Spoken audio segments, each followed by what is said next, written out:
Student, आज का हमारा टॉपिक है वो है BSc second year and BSc BEd third year biology. अपनी जो बुक है उसका नाम है डेवलपमेंटल बायोलॉजी और टॉपिक रहेगा अपना एम्ब्रियोलॉजी।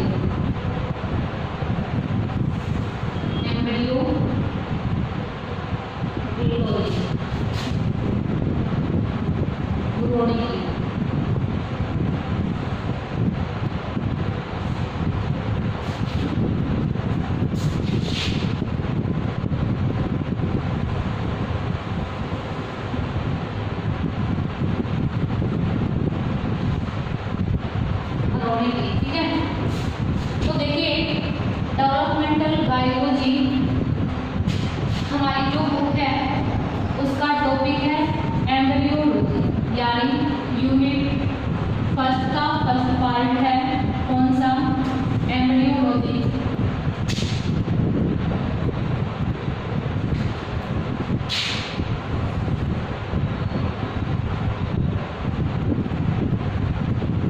Topic first embryology. अब देखिए एम्ब्रियोलॉजी होती क्या है, या फिर ये देखिए कि डेवलपमेंटल बायोलॉजी क्या होती है। आप सभी जानते हो कि जो मेल और फीमेल जंतु होते हैं उसके अंदर मेल और फीमेल गैमेट्स का क्या होता है, निर्माण होता है। मेल ये क्या होगी, फीमेल। मेल के अंदर मेल गैमेट्स यानी क्या बनते हैं, स्पर्म बनते हैं। स्पर्म क्या होते हैं, हैप्लॉइड होते हैं। फीमेल के अंदर फीमेल गैमेट्स क्या बनता है, ओवा बनता है। क्या होता है, हैप्लॉइड होता है। अब देखिए इन गैमेट्स के संयोजन से हैप्लॉइड हैप्लॉइड मिले तो क्या बन गया, डिप्लॉइड। डिप्लॉइड क्या होता है, जाइगोट। इस क्रिया को क्या बोलते हैं, फर्टिलाइजेशन। फर्टिलाइजेशन। अब यहाँ पे डेवलपमेंटल बायोलॉजी का मीन क्या है, डेवलपमेंटल बायोलॉजी का मीन क्या है, ये देखिए कि जो मेल और फीमेल है उसके अंदर मेल के अंदर मेल गैमेट्स यानी स्पर्म का निर्माण होता है, फीमेल के अंदर फीमेल गैमेट्स यानी ओवा का क्या होता है, निर्माण होता है। दोनों ही क्या होते हैं, हैप्लॉइड। फर्टिलाइजेशन के दौरान क्या बनता है, जाइगोट, जो कि क्या होता है, द्विगुणित होता है। अब जाइगोट बनने के तुरंत बाद ही इसमें क्लीवेज की क्रिया क्या हो जाती है, प्रारंभ हो जाती है। क्या हो जाती है, इसमें क्या प्रारंभ हो जाएंगे, क्लीवेज। क्लीवेज जिसको क्या बोलते हैं, विगलन। क्या बोलते हैं, विगलन। और विगलन किसको बोलते हैं, जाइगोट में होने वाले समसूत्री विभाजनों को क्या बोलते हैं, क्लीवेज यानी विगलन कहा जाता है। आपको पता होना चाहिए कि क्लीवेज यानी विगलन क्या होता है। तो जाइगोट में होने वाले समसूत्री विभाजनों को क्या बोलते हैं, क्लीवेज यानी विगलन कहा जाता है। अब देखिए जाइगोट बनने के तुरंत बाद इसमें क्लीवेज की क्रिया क्या हो जाती है, प्रारंभ हो जाती है। तो जाइगोट में पहला क्लीवेज हुआ तो दो में वापस से हुआ तो चार में वापस हुआ तो आठ में वापस हुआ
इस प्रकार जो कोशिकाएं बनती है उन कोशिकाओं के अंदर क्या होता है,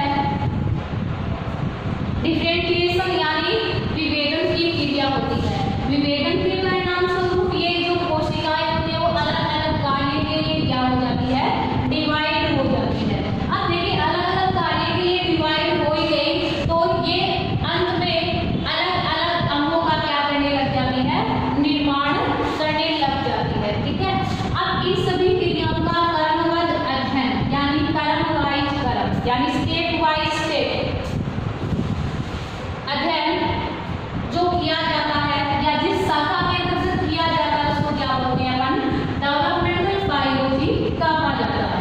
अब देखिए अपना मेन टॉपिक है एम्ब्रियोलॉजी यानी भ्रूणिकी। एम्ब्रियोलॉजी होती क्या है, तो एम्ब्रियोलॉजी होती क्या है वो देखिए कि भ्रूणिकी होती क्या है। अब देखिए एम्ब्रियोलॉजी भ्रूणिकी यानी जीव विज्ञान की वह शाखा या विज्ञान की वह शाखा जिसके अंतर्गत हम जीवों के परिवर्तन का क्या करते हैं, अध्ययन करते हैं। विज्ञान या जीव विज्ञान की वह शाखा, जीव विज्ञान की वह शाखा जिसमें हम जीवों के परिवर्तन का अध्ययन किया जाता है। जीवों के परिवर्तन का अध्ययन किया जाता है, एम्ब्रियोलॉजी कहलाती है। एम्ब्रियोलॉजी कहलाती है, क्या कहलाती है, एम्ब्रियोलॉजी कहलाती है। परंतु ये तो सभी को ही पता होता है, नॉर्मली डेफिनेशन है कि जीव विज्ञान की वह शाखा जिसके अंतर्गत हम जीवों के परिवर्तन का क्या करेंगे, अध्ययन करेंगे, क्या कहलाएगी, एम्ब्रियोलॉजी कहलाएगी। अब देखिए डेवलपमेंटल बायोलॉजी के अंदर अपन ने पढ़ा था कि जो मेल और फीमेल होते हैं उसमें मेल और फीमेल गैमेट्स का क्या होता है, निर्माण होता है। अब एम्ब्रियोलॉजी की जो स्पेसिफिक डेफिनेशन यानी जो सही डेफिनेशन वो क्या है, मेल के द्वारा क्या बना, मेल गैमेट्स यानी स्पर्म, फीमेल के द्वारा क्या बना, फीमेल गैमेट्स होगा। दोनों क्या है, हैप्लॉइड, ये भी हैप्लॉइड और ये भी क्या है, हैप्लॉइड। दोनों का संयोजन क्या कहलाया, फर्टिलाइजेशन, बना क्या, जाइगोट क्या है, डिप्लॉइड यानी डिप्लॉइड। अब देखिए जो जाइगोट है वो ये जाइगोट है उससे एक बहुकोशिकीय जंतु का क्या होता है, निर्माण होता है। कहने का मीन ये है कि जो युग्मनज बनता है इस युग्मनज से संपूर्ण जीव के परिवर्तन का अध्ययन जिस शाखा के अंतर्गत किया जाता है उसको एम्ब्रियोलॉजी कहा जाता है। कहने का मीन समझिए कि मेल और फीमेल के द्वारा, मेल के द्वारा मेल गैमेट्स, फीमेल के द्वारा फीमेल गैमेट्स ओवा बना, इधर मेल के द्वारा स्पर्म, दोनों का संयोजन क्या कहलाया, फर्टिलाइजेशन। फर्टिलाइजेशन के परिणाम स्वरूप क्या बना, जाइगोट। इस जाइगोट से संपूर्ण जीव का परिवर्तन किस प्रकार से होता है उसका अध्ययन जिस शाखा के अंतर्गत किया जाता है उसको एम्ब्रियोलॉजी कहा जाता है। क्या बोलते हैं उसको, एम्ब्रियोलॉजी कहा जाता है। अब देखिए मुख्य रूप से डेवलपमेंट को अपन दो पार्ट में डिवाइड करके पढ़ते हैं। एक तो होता है ऑन्टोजेनेटिक डेवलपमेंट, एक होता है फाइलोजेनेटिक डेवलपमेंट। एम्ब्रियोलॉजी आपको, एम्ब्रियोलॉजी की डेफिनेशन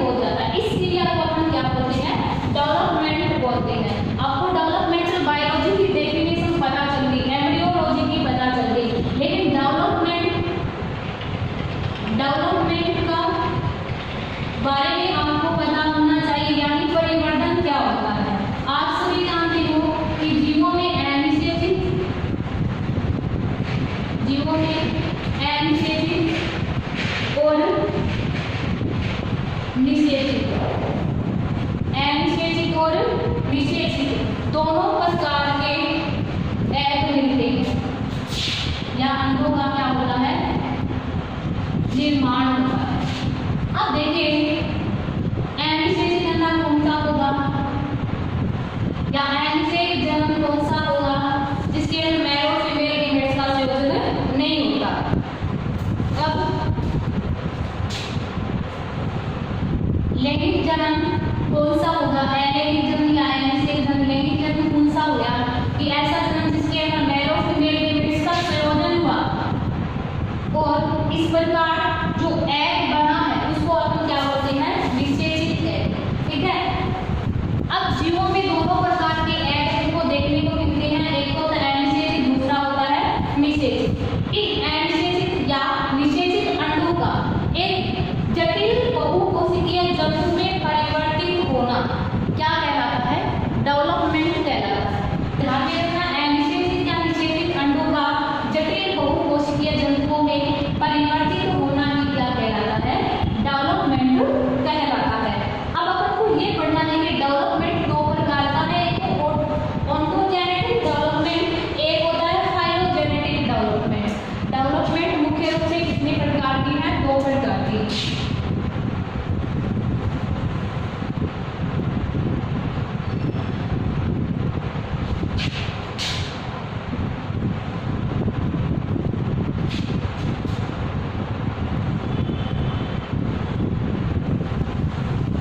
डेवलपमेंट दो प्रकार की है या दो प्रकार से होता है, एक तो होता है ऑन्टोजेनेटिक डेवलपमेंट, ऑन्टोजेनेटिक डेवलपमेंट। सेकंड होता है फाइलोजेनेटिक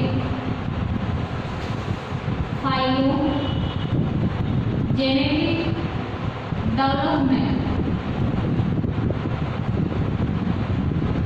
फर्स्ट है ऑन्टोजेनेटिक डेवलपमेंट, सेकंड है फाइलोजेनेटिक डेवलपमेंट। ऑन्टोजेनेटिक डेवलपमेंट को व्यक्तिवर्तीय परिवर्तन बोलते हैं। क्या बोलते हैं, व्यक्तिवर्तीय परिवर्तन।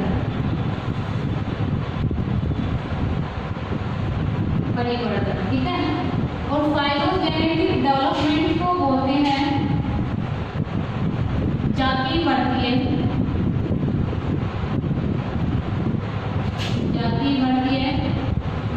परिवर्तन। अब देखिए ऑन्टोजेनेटिक डेवलपमेंट क्या होता है। ऑन्टोजेनेटिक डेवलपमेंट आप सभी जानते हो, व्यक्तिवर्तीय परिवर्तन। जायगोट का वयस्क में रूपांतरण क्या कहलाता है, व्यक्तिवर्तीय परिवर्तन यानी ऑन्टोजेनेटिक डेवलपमेंट कहलाता है। ऑन्टोजेनेटिक डेवलपमेंट की डेफिनेशन याद रखना आप लोग, जायगोट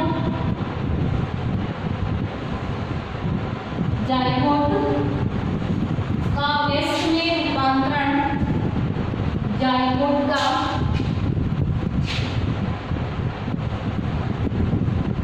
वयस्क में रूपांतरण क्या कहलाता है, ऑन्टोजेनेटिक डेवलपमेंट कहलाता है। जायगोट जब वयस्क में रूपांतरित होगा तो उसको क्या बोलेंगे, ऑन्टोजेनेटिक डेवलपमेंट कहा जाता है। सेकंड क्या है अपना, फाइलोजेनेटिक डेवलपमेंट यानी जातिवर्तीय परिवर्तन। अब देखिए फाइलोजेनेटिक डेवलपमेंट होता है वो ऑन्टोजेनेटिक डेवलपमेंट से बिल्कुल भिन्न होता है। और फाइलोजेनेटिक डेवलपमेंट के अंदर क्या होता है, जो प्री सेल होती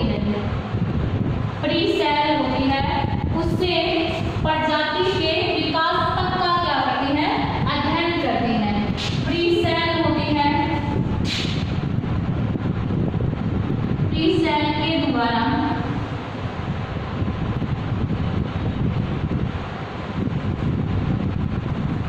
प्रजाति के विकास तक का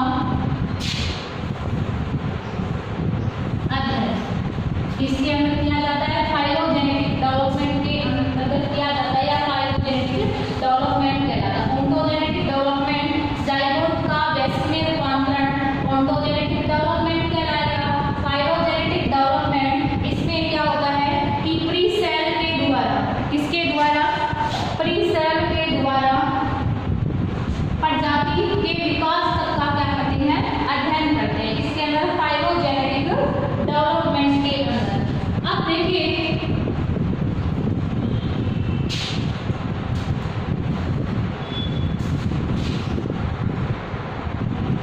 अब ध्यान में रखना ये है डेवलपमेंट के प्रकार ओंटोजेनेटिक डेवलपमेंट और फाइलोजेनेटिक डेवलपमेंट। अब अपन को पढ़ना है ओंटोजेनेटिक डेवलपमेंट होता है यानी जो व्यक्तिवर्तीय परिवर्तन है वो दो प्रकार का होता है। एक तो होता है एम्ब्रियोजेनेसिस, एक होता है ब्लास्टोजेनेसिस। एम्ब्रियोजेनेसिस क्या होता है और ब्लास्टोजेनेसिस क्या होता है इसका अपन अध्ययन करेंगे।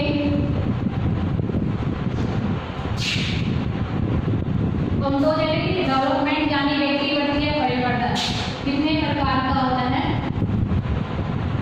2 टाइप का। कितने प्रकार का होता है, 2 टाइप का होता है यानी 2 प्रकार का होता है। नंबर 1 एम्ब्रियोजेनेसिस, एम्ब्रियोजेनेसिस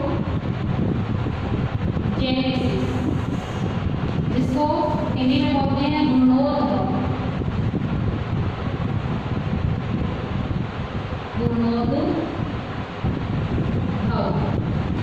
सेकंड है ब्लास्टोजेनेसिस,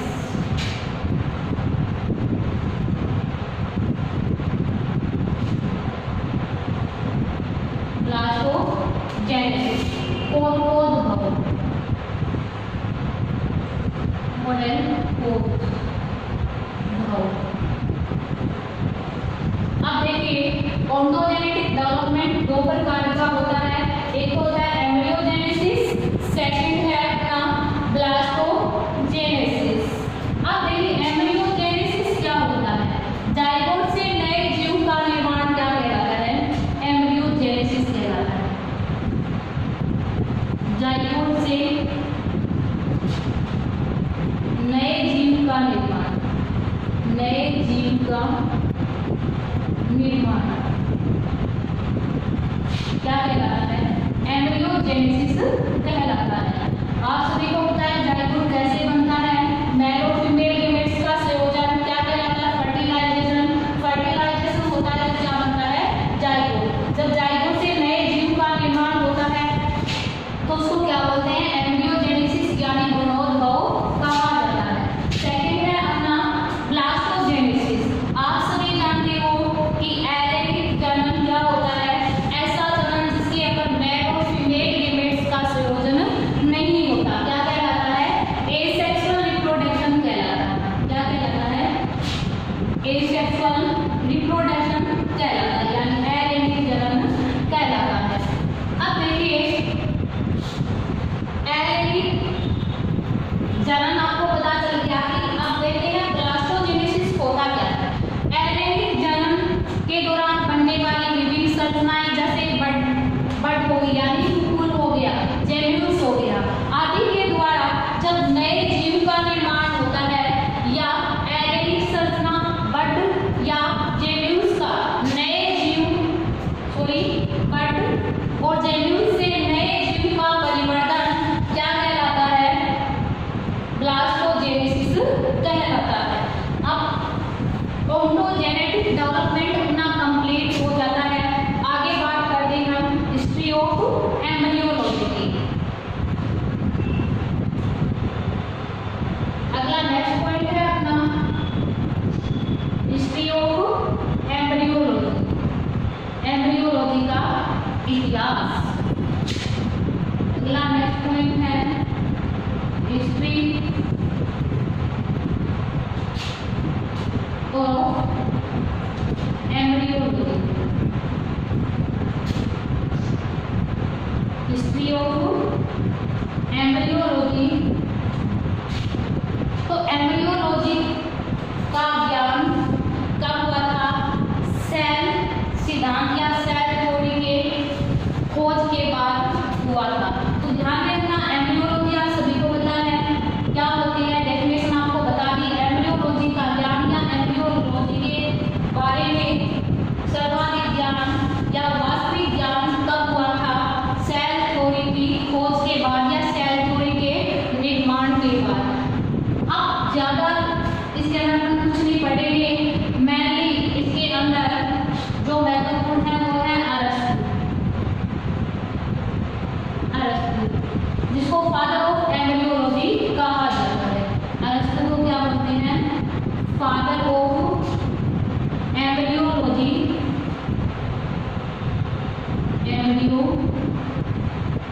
एम्ब्रियोलॉजी कहा जाता है। अरस्तु को क्या बोलते हैं? फादर ऑफ एम्ब्रियोलॉजी कहा जाता है।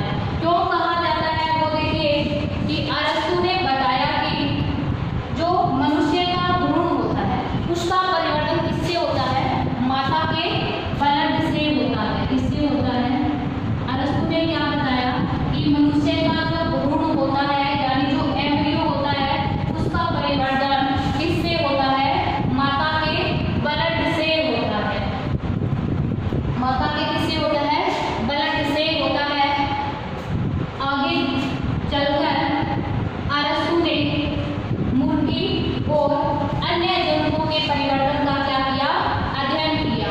क्या किया? मुर्गी और अन्य जंतुओं के परिवर्तन का अध्ययन किया।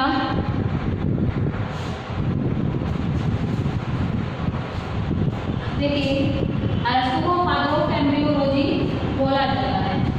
आगे इसने क्या किया? अरस्तु ने मुर्गी और अन्य प्राणी या जंतु थे उसके परिवर्तन का अध्ययन किया और एक पुस्तक लिखी। और एक क्या लिखी? पुस्तक लिखी। पुस्तक का नाम था the treatise on embryology. The treatise on embryology.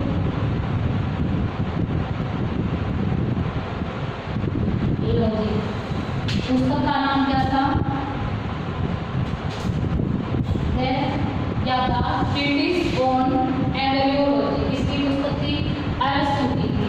अब अलग अलग वैज्ञानिक आए जैसे स्वेम्बर्डेन हो गया, मैगनीफी हो गया, अलग अलग वैज्ञानिक आए और उन्होंने एम्ब्रियोलॉजी के संबंध में या एम्ब्रियोलॉजी से रिलेटेड अपनी अपनी राय या अपने अपने मत क्या किए? प्रतिपादित किए या फिर कह सकते हैं कि इन्होंने अपने अपने मत दिए। ठीक है, अब आगे हम इनका अध्ययन करेंगे। इनका जो अलग अलग वैज्ञानिकों ने अलग अलग थ्योरी का क्या किया था? प्रतिपादन किया था। तो आज सभी को यहाँ तक क्लियर हो गया डेवलपमेंटल बायोलॉजी की डेफिनेशन क्या थी। उसके बाद हमने पढ़ा था कि डेवलपमेंट क्या होता है। उसके बाद एम्ब्रियोलॉजी होती क्या है और डेवलपमेंट कितने प्रकार के थे और ओंटोजेनेटिक डेवलपमेंट क्या था, फाइलोजेनेटिक डेवलपमेंट क्या था, ओंटोजेनेटिक डेवलपमेंट कितने प्रकार के थे? 2 प्रकार के थे, एम्ब्रियोजेनेसिस और प्लास्मोजेनेसिस। ठीक है, उसके बाद हिस्ट्री ऑफ एम्ब्रियोलॉजी के अंदर हमने अरस्तु एक को ही पढ़ा है। बट ध्यान में रखना कि फादर ऑफ एम्ब्रियोलॉजी अरस्तु को बोला जाता है, बट मॉडर्न एम्ब्रियोलॉजी के जनक माना जाता है बेयर। इसको माना जाता है बेयर को। मॉडर्न एम्ब्रियोलॉजी का जो जनक है किसको माना जाता है? बेयर को माना जाता है। आज के लिए बस इतना ही। आगे के नेक्स्ट क्लास के